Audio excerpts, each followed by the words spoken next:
गंगोत्री धाम का हिंदू धर्म में एक महत्वपूर्ण स्थान है। गौमुख गंगोत्री से लगभग 18 किलोमीटर की दूरी पर है। गौमुख से ही गंगा नदी का उद्गम होता है। अगर आपने उत्तर भारत के चारों धामों की यात्रा एक साथ करनी हो तो ऐसी मान्यता है कि सबसे पहले यमुनोत्री धाम के दर्शन किए जाते हैं और उसके बाद का क्रम है गंगोत्री, बद्रीनाथ और फिर केदारनाथ। धर्म ग्रंथों में कहा गया है जो यहाँ का दर्शन करने में सफल होते हैं उनका न केवल इस जन्म का पाप धुल जाता है वरन वे जीवन मरण के बंधन से भी मुक्त हो जाते हैं। इन धामों में से यमुनोत्री के लिए लगभग 7 किलोमीटर का, केदारनाथ के लिए 20 किलोमीटर का ट्रैक है, जबकि गंगोत्री और बद्रीनाथ धाम सड़क के पास ही स्थित हैं। फ्रेंड्स, इस चैनल में हम लाते हैं विभिन्न पर्यटक स्थलों और यात्राओं से जुड़ी जानकारियाँ। आप चैनल सब्सक्राइब करने के साथ साथ बेल आइकन में क्लिक भी कर लीजिए, जिससे फ्यूचर में आने वाली वीडियोस और जानकारी आप घर बैठे बैठे पा सकें। आज के वीडियो और विषय में लौटते हैं। इस वीडियो में आप जानेंगे गौमुख, गंगा माँ के पवित्र धाम गंगोत्री मंदिर और समीप के अन्य आकर्षण हरसिल, मुखबा आदि की जानकारी। फ्रेंड्स, ये सारे स्थान उत्तराखंड के गढ़वाल मंडल के उत्तरकाशी जिले में स्थित हैं। गौमुख, जहां से गंगा नदी का उद्गम होता है। गौमुख गंगोत्री से लगभग 18 किलोमीटर की दूरी पर है। गौमुख तक पहुंचने का रास्ता बेहद कठिन और दुर्गम है।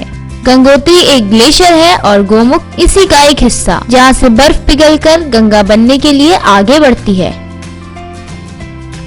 ये एक उच्च हिमालयी क्षेत्र है जहां ऑक्सीजन की कमी रहती है। साथ ही गौमुख जाने का मार्ग भी कहीं कहीं पर काफी संकरा और जोखिम भरा है।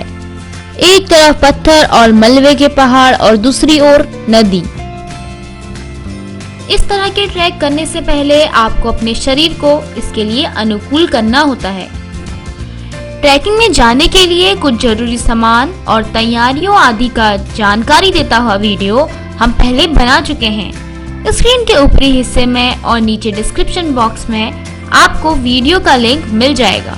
यह ग्लेशियर चारों तरफ से हिमालय पर्वत श्रृंखलाओं जैसे शिवलिंग, थलय सागर, मेरू और भागीरथी तृतीय की बर्फीली चोटियों से घिरा हुआ है। इस ग्लेशियर से निकलने वाली 3 सहायक नदियां भी हैं, जिनका नाम है रक्तवर्ण, चतुरंगी और कृति। इसके अतिरिक्त यहाँ 18 से अधिक छोटे बड़े ग्लेशियर भी हैं।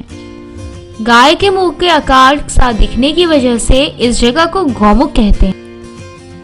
दोस्तों, गंगोत्री जैसा कि नाम से जाहिर होता है कि वो स्थान जहाँ से गंगा उत्पन्न हो।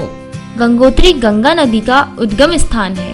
ये समुद्री तल से 3042 मीटर की ऊंचाई पर और उत्तरकाशी से 100 किलोमीटर की दूरी पर स्थित है। यमुनोत्री की तरह गंगोत्री का पतित पावन मंदिर भी अक्षय तृतीया के पावन पर्व पर खुलता है और दिवाली के दिन मंदिर के कपाट बंद होते हैं। पौराणिक तथ्यों के अनुसार भगवान शिव इस स्थान पर अपनी जटाओं को फैलाकर बैठ गए और उन्होंने गंगा माता को अपनी घुंघराली जटाओं में लपेट लिया। शीतकाल के आरंभ में जब गंगा का स्तर काफी नीचे चला जाता है तभी पवित्र शिवलिंग के दर्शन होते हैं। गंगोत्री धाम श्रद्धालुओं के लिए 6 महीने खुला रहता है और जब सर्दियों में यहाँ भारी मात्रा में बर्फ गिर जाती है तब 6 महीने के लिए गंगा माँ की मूर्ति को नीचे मुखबा गांव में ले आया जाता है। अप्रैल से जून और सितंबर से नवंबर गंगोत्री जाने का सबसे अच्छा समय है। यहाँ जुलाई अगस्त में भारी बारिश रहती है और विंटर्स में बर्फ पड़ने की वजह से ठंड काफी बढ़ जाती है। यह है मुखबा गांव। मुखबा गांव यानी गंगा माँ का शीतकालीन प्रवास। यहाँ जाड़ों में जब गंगोत्री धाम के कपाट बंद हो जाते हैं तो माँ गंगा को गंगोत्री से यहाँ ला प्रतिस्थापित किया जाता है। प्रत्येक वर्ष दिवाली में जब गंगोत्री मंदिर के कपाट बंद होते हैं तो देवी गंगा को बाजे एवं जुलूस के साथ इस गांव में लाया जाता है। उत्तरकाशी जिला मुख्यालय से 76 किलोमीटर दूर गंगोत्री से लगभग 25 किलोमीटर की दूरी पर बसा है मुखबा गांव। इस मंदिर और गंगोत्री मंदिर की बनावट लगभग एक सी ही रखी गई है। इस गांव के निवासी ही गंगोत्री मंदिर के पुजारी हैं। इसी जगह जाड़ों के 6 महीने बसंत आने तक गंगा माँ की पूजा होती है और बसंत में गंगा माँ की प्रतिमा को गंगोत्री वापस लाया जाता है। इसी तरह बद्रीनाथ को नरसिम्हा टेम्पल जोशी मठ, केदारनाथ को ऊखी मठ और यमुनोत्री को खरसाली में प्रतिस्थापित किया जाता है और 6 महीने बाद पूरे हर्षोल्लास के साथ प्रतिमाओं को वापस लाया जाता है। शीतकाल में ये गांव बर्फ से ढका रहता है। अध्यात्म के साथ साथ प्रकृति ने मानो अपनी सारी धरोहर मुखवा गांव को सौंप दी हो। हर साल अक्षय तृतीया से एक दिन पहले इसी गांव से मां गंगा की डोली गंगोत्री को रवाना होती है। इसी स्थान के समीप स्थित है हर्सिल जो कि भटवादी से 43 किलोमीटर तथा गंगोत्री से 20 किलोमीटर की दूरी पे स्थित है। हर्सिल का वर्णन सिर्फ एक वाक्य में हो सकता है, आश्चर्यजनक। हर्सिल जहाँ प्रकृति ने बिखेरा है बेशुमार सौंदर्य।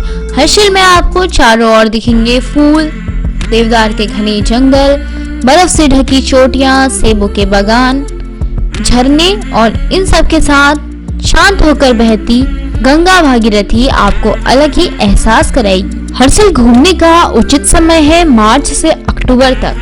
विंटर्स में हर्सिल में स्नोफॉल होता है और टेम्परेचर 0 से नीचे चला जाता है। गर्मियों में मौसम बहुत खुशनुमा रहता है, लेकिन आपको गर्म कपड़ों की जरूरत हर्सिल में पूरे साल रहती है। हर्सिल के सेब व राजमा काफी प्रसिद्ध हैं।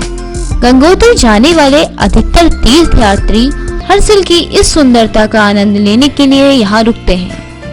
हर्सिल पर राम तेरी गंगा मैली फिल्म की शूटिंग हुई थी। हर्सिल से 7 किलोमीटर की दूरी पर 7 तालों का दृश्य सरप्राइजिंग है।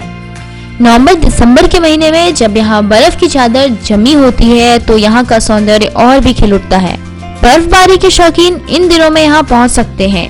पर्यटकों को यात्रा के दौरान इस बात का ध्यान रखना चाहिए कि वर्ष के किसी भी महीने में आए, लेकिन हर समय गर्म कपड़े साथ होने चाहिए। यहाँ पे खाने पीने के लिए साफ और सस्ते होटल सरलता से उपलब्ध हो जाते हैं, जो बजट के अनुरूप होते हैं। गंगोत्री जाने वाले यात्री कुछ देर यहाँ रुककर हर्सिल की सौंदर्य का आनंद लेते हैं। भारत व चीन सीमा पर स्थित नीलोंग वैली और भैरव घाटी का मार्ग भी यहीं से होकर जाता है। चीन के साथ 1962 के वॉर के बाद दोनों हर्सिल और नीलोंग घाटी को गृह मंत्रालय द्वारा संवेदनशील क्षेत्रों में घोषित किया था, पर अब पर्यटन बढ़ाने के लिए नीलोंग घाटी का मार्ग खोल दिया गया है, लेकिन यहाँ जाने से पहले आपको जिला प्रशासन की अनुमति लेनी होती है। फ्रेंड्स, वीडियो देखने के लिए थैंक्स। आपके कमेंट का हमेशा स्वागत है। जल्द मुलाकात होगी एक नए सफर में। स्वस्थ रहें, प्रसन्न रहें।